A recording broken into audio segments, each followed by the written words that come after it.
Vladimir Guerrero Jr. Blue Jays failed to reach contract extension.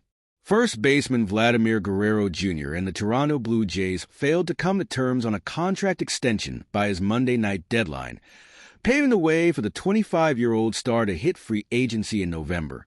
They have their numbers.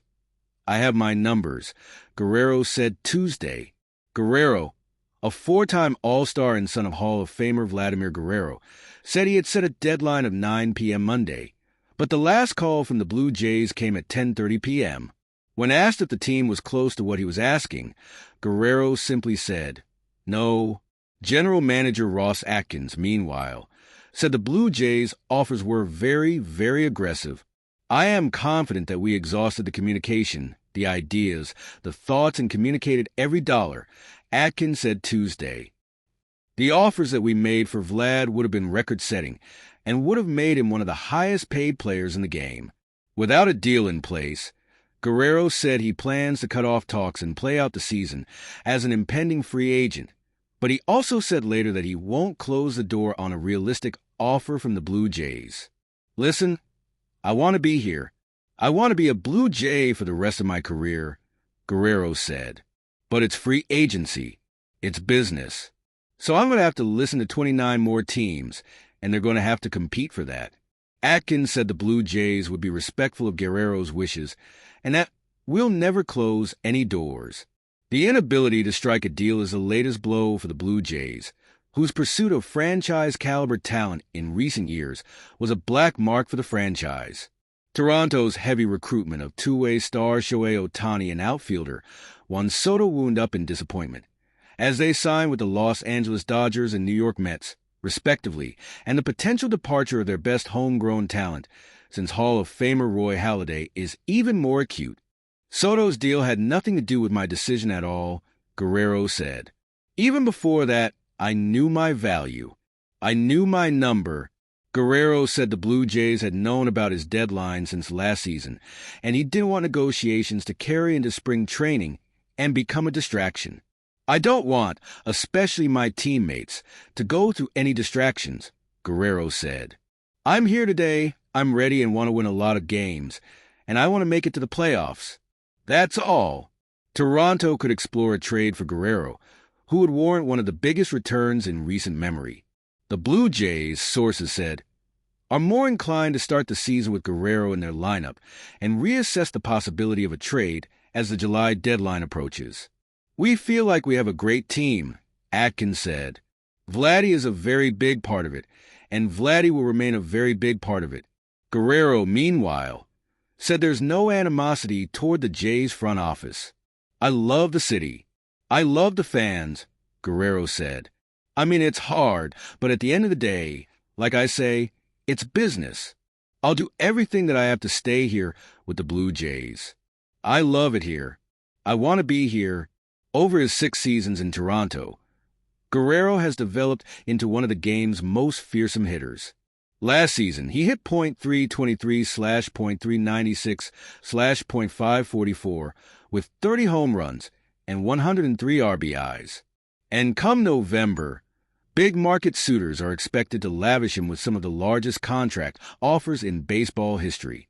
In the wake of the 15-year, $765 million contract the Mets this winter gave to Soto, who, along with Guerrero and Fernando Tatis Jr., were part of the all-time great international signing class in 2015, the potential free agent jackpot for Guerrero exceeds what the Blue Jays were willing to offer. They had tried to lock Guerrero up long-term, for years to no avail. With the deadline looming, negotiations that had been sporadic over the winter picked up this week with hopes of striking a deal. Without one in place, Guerrero will report to the Blue Jays' first full workout Tuesday, with the specter of his free agency bound to loom over Toronto's season after a last-place finish in the American League East last year. Since he debuted shortly after his 20th birthday in 2019 and homered 15 times as a rookie, Guerrero has been one of baseball's most recognized players. His breakout season came in 2021, when Guerrero finished second to Aaron Judge in American League MVP voting. hitting .311/.401/.601 with 48 home runs and 111 RBIs. Guerrero followed with a pair of solid but below expectations seasons in 2022 and 2023, and in mid-May of last season, he sported an OPS under .750 as the Blue Jays struggled en route to an eventual last-place finish. Over his last 116 games, the Guerrero of 2021 reemerged as he hit .343/.407/.604 with 26 home runs and 84 RBIs. Between Guerrero and shortstop Bo Bichette's free agency after the 2025 season, the Blue Jays faced a potential reckoning. While Bichette will play out the season and is widely expected not to re-sign with the Blue Jays, the team had hoped an extension for Guerrero would give them a franchise player around whom they could build. With a payroll expected to exceed the luxury tax threshold of $241 million, the Blue Jays will field a team with playoff aspirations, and one that just as easily could find itself toward the bottom of the standings, with the defending AL champion New York Yankees, much improved Boston Red Sox, always solid Tampa Bay Rays, and young and talented Baltimore Orioles in the same division.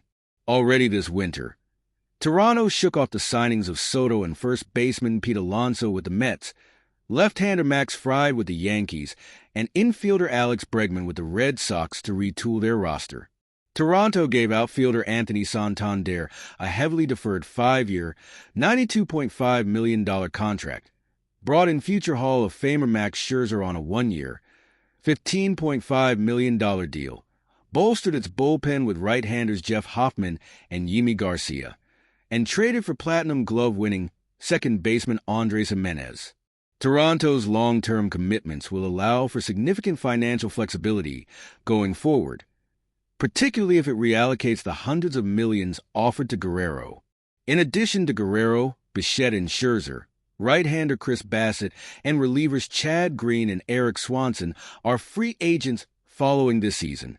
Following 2026, the 9-figure deals of outfielder George Springer and right-hander Kevin Gausman come off the books as well. Building around Guerrero would have been a good place to start. One of only a dozen players in MLB with at least 2 seasons of 6 or more wins above replacement since 2021, Guerrero consistently finds himself near the top of MLB leaderboards in hardest hit balls, a metric that typically translates to great success. Like his father, who hit 449 home runs and batted .318 over a 16-year career, Guerrero has rare bat-to-ball skills, particularly for a player with top-of-the-scale power.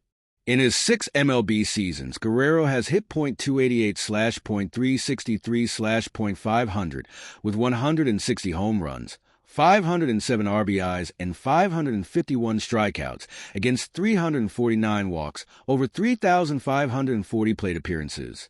"My dad played a lot of years, and he never won the World Series," Guerrero said. "And I always say my personal goal is to win a World Series and give the ring to my dad.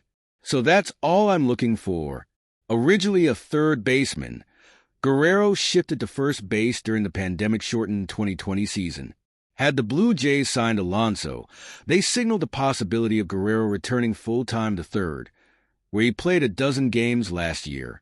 Without an extension in place, the 6'2", 245-pound Guerrero will have to wait to reset a market that previously had been topped by the 8-year, $248 million extension Miguel Cabrera signed, just shy of his 31st birthday in 2014. Teams without long-term first base solutions beyond 2025 that could target Guerrero, who turns 26 in March, include the Yankees. Paul Goldschmidt is on a 1-year deal, and Mets. Alonso can opt out of his 2-year contract following the season.